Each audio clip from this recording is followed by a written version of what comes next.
మిత్రులారా, మన దేశంలో మామూలుగా భారత్ పాకిస్తాన్ మధ్య జరుగుతున్న యుద్ధం ఉగ్రవాదం మీద జరుగుతూ ఉంటే ఆ ఉగ్రవాదుల కంటే కూడా ప్రమాదకరమైన ఉగ్రవాదులు అంటే సోషల్ మీడియా ఉగ్రవాదులు అన్నమాట. వీళ్ళు ఎంతసేపు ముస్లింల మీద విషం చిమ్మటం, మత విద్వేషాలు రెచ్చగొట్టడం, ఇది ఆ ఉగ్రవాదుల కంటే కూడా ప్రమాదకరం. ఎందుకంటే వాళ్ళు ఎదురుగా వచ్చి కాల్చి చంపారు మన భారతీయుల్ని, కానీ వీళ్ళు ప్రతిరోజు ఏదో ఒక రకంగా మన మెదళ్లలో, మన హిందూ మిత్రుల మెదళ్లలో, ముస్లిం మిత్రుల మెదళ్లలో అంటే ఒకళ్ళ మీద వాళ్ళకి అబద్ధాలు చెప్పటం, ఇలా ఆ ఉగ్రవాదుల కంటే ప్రమాదకరం ఇలాంటి ఉగ్రవాదులు. వీళ్ళు సోషల్ మీడియా ఉగ్రవాదులు అంటాం వీళ్ళని. అయితే వీడు అంటే మదరసాలలో ఏం నేర్పుతారా ఏందా అనేది వీడికి తెలుసు. అయినా కూడా మన మీద విషయం చిమ్మటం కోసం మదరసాలను టార్గెట్ చేశాడు. మదరసాలలో అంటే ఈ ఉగ్రవాదాన్ని నూరికి వస్తారంట మనల్ని. మదరసాలు ఉన్నంతకాలం ఉగ్రవాదం ఉంటుందంట. అది చెప్తున్నాడు. అలాంటి ఉగ్రవాదం పోవాలంటే మదరసాలు ఉండకూడదంట. మదరసాల్లో ఏం నేర్పుతారు, ఎంత మర్యాదగా బతకడం నేర్పుతారు, పక్క వాళ్ళని ఎలా సహాయం చేయడం నేర్పుతారు, ఎలాంటి మంచి నడవడికలు నేర్పుతారో ఈ విధవాళ్ళకి ఏం తెలుసు. మదరసాలలో ఏం నేర్పుతారో ఉగ్రవాదం నేర్పుతారు మదరసాల్లో. గుండా నువ్వు ఇవాళ మదరసాల గురించి మాట్లాడుతున్నావు. స్వర్గీయ మాజీ ప్రధానమంత్రి ఇందిరాగాంధీ గారు మదరసాలలో ఏం జరుగుతుందో, మసీదుల్లో ఏం జరుగుతూ ఉందో అప్పట్లోనే ఇంటెలిజెన్స్ రిపోర్ట్ తెప్పించుకున్నారు. ఇంటెలిజెన్స్ రిపోర్ట్ తెప్పిస్తే వాళ్ళు ఆ నివేదిక ఏమి ఇచ్చారంటే, అప్పట్లో ఈ మదరసాలలో మసీదులలో ఈ భూమి మీద జరిగే విషయాలు ఏమీ చెప్పుకోరు. కేవలం మనం చనిపోయిన తర్వాత మన ఇక్కడ భూమి మీద నడవడిక ఎలా ఉంటే, మనం చనిపోయిన తర్వాత శిక్షలు ఎలా ఉంటాయి, మన నడవడిక మంచిగా ఉంటే స్వర్గం ప్రాప్తిస్తుంది. ఇలాంటివి అంటే భూమి కింద మాటలు, ఆకాశం పై మాటలు తప్ప మధ్యలో భూమి మీద జరిగే మాటలు ఏమీ మాట్లాడుకోరు అని అప్పట్లో వాళ్ళు నివేదిక ఇచ్చారు శ్రీమతి ఇందిరాగాంధీ గారికి. అంతేకాకుండా అరే మతతత్వ విధవ, నువ్వు ఎప్పుడన్నా మసీదులకు కానీ మదరసాలకు కానీ వెళ్ళు, అక్కడ ఏం జరుగుతుందో చూడు.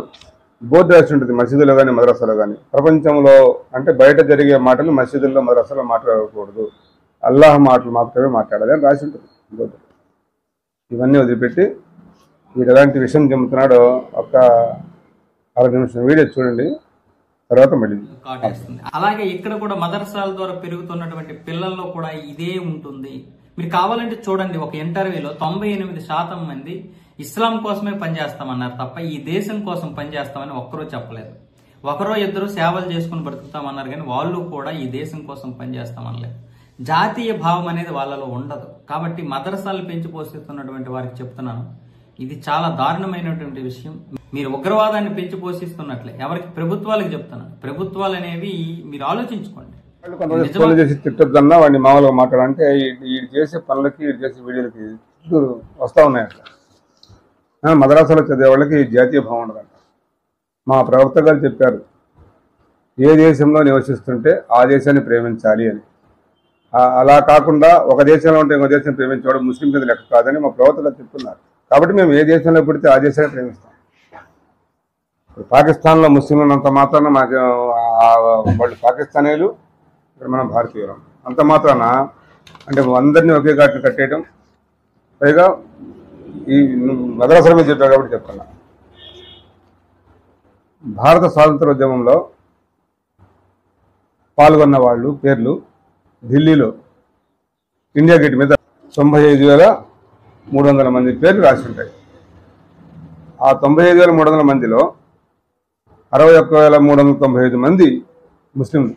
అందులో కూడా ఆ 30,000 మంది ముస్లింలు అంటే 61,395 మంది ముస్లింలే. కానీ నువ్వేదైతే మదరసాల మీద అబద్ధాలు మాట్లాడి విష ప్రచారం చేస్తున్నావో ఆ మదరసాలో చదువుకున్న వాళ్ళు దాదాపు 30,000 మంది మౌలవీలు. మౌలవీలు అంటే అచ్చంగా మదరసాలో చదువుకొని దేశభక్తి నిండి మానవత్వంతో మన దేశం మీద భక్తితోటి స్వాతంత్ర పోరాటంలో పాల్గొని ప్రాణాలు అర్పించిన వాళ్ళు. ఉరి తీయటానికి ఉరి కొయ్యలు కళ్ళు లేకపోతే ఒకే రోజు 30,000 మంది మౌలవీలు అంటే మద్రాసాలో చదివిన వాళ్ళని రోడ్ల పక్కన ఉన్న చెట్లకి వేలాడదీసి ఉరి తీశారు బ్రిటిష్ వాళ్ళు ఆ రోజుల్లో. అవన్నీ మర్చిపోయి జాతీయ భావం మాకుండదా నీకుండదా, ఒక్కరోజు కూడా స్వాతంత్ర పోరాటంలో పాల్గొనకుండా బ్రిటిష్ వాళ్ళ బూట్లు నాకిన చరిత్ర నీది. నువ్వు ఎవరినైతే వెనకేసి వస్తున్నావు వాళ్ళది, నీ చరిత్ర అది. వాళ్ళ బూట్లు నాగి మాకు ప్రాణభిక్ష పెట్టండి, మేము స్వాతంత్ర పోరాటంలో పాల్గొనము అని బ్రిటిష్ వాళ్ళ కాళ్ళు మొక్కి బూట్లు నాకింది మీరు. భావం గురించి నువ్వు మాకు చెప్తున్నావు. సరే, అయితే ఈ 61,390 మంది ముస్లింలు, అయితే వాళ్ళల్లో సిక్కులు 850 మంది, వెనుకబడిన తరగతుల వాళ్ళు 18,480 మంది, దళితులు 10,777 మంది, ఎగువ కులాలకు చెందిన వాళ్ళు 598 మంది, సంఘీయులు అంటే నీలాంటి ఎవరైతే ముస్లింల మీద క్రిస్టియన్ల మీద విషయం కడతారో నీలాంటి సంఘీయులు 0 అంటే ఎవ్వరూ పాల్గొనల స్వాతంత్ర పోరాటంలో. నువ్వు మాకు దేశభక్తి గురించి చెప్పేంత మాతపడేవాడు ఇవాళ. భారత స్వాతంత్రంలో పాల్గొన్న మొట్టమొదటి వ్యక్తి, అసలు వ్యతిరేకించిన బ్రిటిష్ వాళ్ళని ఇక్కడి నుంచి పంపించని వ్యతిరేకించిన వ్యక్తి సిరాజుద్దౌలా, ఒక ముస్లిం.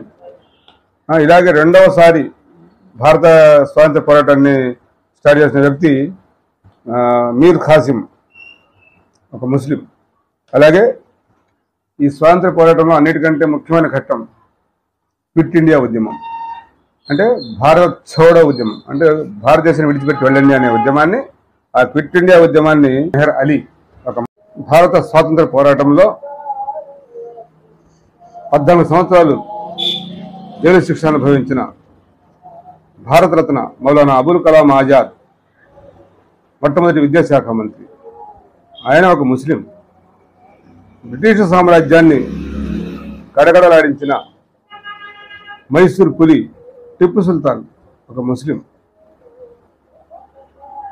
బ్రిటిష్ వాళ్ళు వేసిన స్వాతంత్ర పోరాటం చేసిన వాళ్ళకి బ్రిటిష్ వాళ్ళు వేసిన అత్యంత పాశవికమైన అత్యంత ప్రమాదకరమైన శిక్ష కాలాపాని శిక్ష.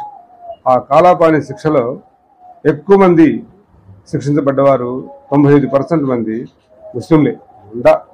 మా జాతీయతను మా దేశభక్తిని నువ్వు శంకిస్తావా? అలాగే మనం అంటాం జై హింద్ అని. ఆ జై హింద్ అనే నినాదాన్ని ప్రతిపాదించింది ఆబిద్ హుస్సేన్ సఫ్రాని. వీళ్ళందరూ ముస్లింలు. అసలు భారతదేశ చరిత్ర ముస్లింల చరిత్ర ఉంది. అసలు నీకు ఒక పేజీ కూడా లేదు నీ చరిత్ర. నువ్వు ఇవాళ యూట్యూబ్లో కూర్చొని దొంగ మాటలు మాట్లాడుతూ ఉన్నావు. ఆ మహాత్మా గాంధీ గారి ప్రాణాలను తీసింది నాథురామ్ గాడ్సే, అది మీకు సంబంధించిన వాడు. కానీ అంతకంటే ముందు మహాత్మా గాంధీ ప్రాణాలు బ్రిటిష్ వాళ్ళ చేతుల్లో పోయేవి.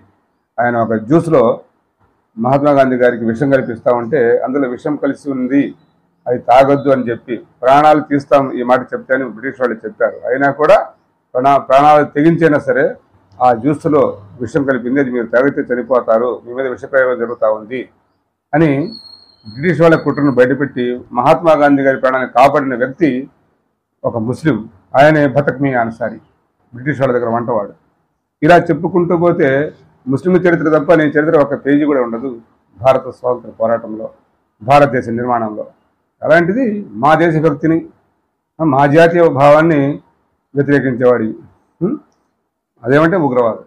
ఎవరు ఉగ్రవాదం? మహాత్మా గాంధీ గారిని చంపింది ముస్లిమా? ఇందిరాగాంధీ గారిని చంపింది ముస్లిమా? రాజీవ్ గాంధీ గారిని చంపింది ముస్లిమా? ముస్లింలు ఎప్పుడూ హింసకు పాల్పడరు. మీలాంటి వాళ్ళు ముస్లింల మీద బుద్ధి చల్లటం, ఇంకా మీలాంటి వాళ్లే ముస్లింల వేషాలు వేసుకొని ఇలాంటి దుర్మార్గాలు చేసి అంటే టోపీలు పెట్టుకొని దుర్మార్గాలు చేసి ఇదంతా ముస్లింల మీద బుద్ధి చల్లే కార్యక్రమాలు చేసేవాళ్ళు మీలాంటి వాళ్ళు. అంతే తప్ప మాకు జాతీయ భావం గురించి దేశభక్తి గురించి చెప్పి మాత్రపడి ఆ రోజు భారత స్వాతంత్రంలో పాల్గొన్న మొట్టమొదటి సిరాజుద్దౌలా నుంచి స్టిల్ ఇప్పుడు దాకా, అంటే మొన్న మధ్య వరదలు వచ్చినప్పుడు కానివ్వండి, కరోనాలో మీలాంటి వాళ్ళు శవాలు తీసి భయపడితే మా వాళ్ళు ముస్లింలు వెళ్ళి ఎవరి సాంప్రదాయం ప్రకారం వాళ్ళని దహన సంస్కారం చేశారు. గరికపాటి నరసింహారావు గారిని లాంటి వాళ్ళు మెచ్చుకున్నారు. నీ కళ్ళేమైనా పోయినాయా? చూస్తున్నావు కదా. ఆ రోజు నుంచి ఇప్పటిదాకా ప్రాణాలు తెగించి పక్క వాళ్ళ కోసం నిన్న చూసావు కదా కాశ్మీర్లో ఉగ్రవాదుల్ని ఎదురు తిరిగి ప్రాణాలు అర్పించాడు. మన భారతీయులు ఎంతమందిని కాపాడారు. వీళ్ళంతా ముస్లింలే చేసింది. నువ్వు ఎన్ని చెప్పినా ఆ రోజు మహాకుంభమేళాలో అంత ప్రమాదం జరిగి అక్కడ ఇబ్బందులు పడుతుంటే అక్కడ ఆ మహాకుంభమేళా దగ్గర ముస్లింలు మొత్తం మన అక్కడికి వచ్చిన హిందూ సోదరులందరినీ హక్కును చేర్చుకొని ఆశ్రయం కల్పించి మసీదులో భోజనాలు పెట్టి ఇంత చేసి సోదర భావంతో అందరూ ఉంటుంటే ఇలాంటి చీడ పురుగులు ఎవరైతే ఉన్నారో ఇలా ముస్లింల మీద విషం చిమ్మటం, నువ్వు చెప్పిన వీడియో చూసిన తర్వాత కూడా ఇక్కడ ముస్లింలు ఎలా ఉంటున్నారు, హిందువులతో ఎలా ఉంటున్నారు, అందరూ కలిసిమెలిసి ఉంటున్నాం కదా. నువ్వు చెప్పిందంత అబద్ధం అనే మాట ఇవాళ కాకపోతే ఇప్పుడు కూడా తెలిసిపోతా ఉంది. భారత స్వాతంత్ర ఉద్యమంలో మొట్టమొదట పాల్గొన్న సిరాజుద్దౌలా నుంచి ఇప్పుడు పాకిస్తాన్ వాళ్ళ అంతు చూస్తున్న కల్నల్ సోఫియా ఖురేషి వీళ్ళందరూ ముస్లింలే. కానీ ఏ రోజు కూడా అలా స్వార్థాలు కోరు. అల్లా భయం ఉంటుంది ముస్లింలకి. నీలాంటి వాడికి ఏముంది? ఎంతసేపు ఆ యూట్యూబుల్లో డబ్బు సంపాదించుకోవడం, దీనికోసం ముస్లింల మీద బతుకుతారటం. ఇవన్నీ చెప్పి చివరికి ఈ అబద్ధాలు చెప్పాను కాబట్టి ఈ వీడియో నచ్చితే మీకు నాకు ఫోన్పే చేయండి డబ్బులు అని చెప్పి అడుక్కోవటం. నీకు ఎన్నోసార్లు చెప్పా, హిందూ ముస్లింల మధ్య ఇలాంటి విదేశాలు రెచ్చగొట్టకుండా నీకు అంత డబ్బులే కావాలంటే ప్రతి శుక్రవారం మా మసీదు కాడికి వెళ్ళు, మేము నీకు సమకూరుస్తాం డబ్బులు. అంతేగాని నీ యూట్యూబ్లో డబ్బుల కోసం, వ్యూస్ కోసం ఇలాంటి చిల్లర పనులు చేసి మత విదేశాలు ఎత్తుకొట్టే కార్యక్రమాన్ని మానుకోవాలి.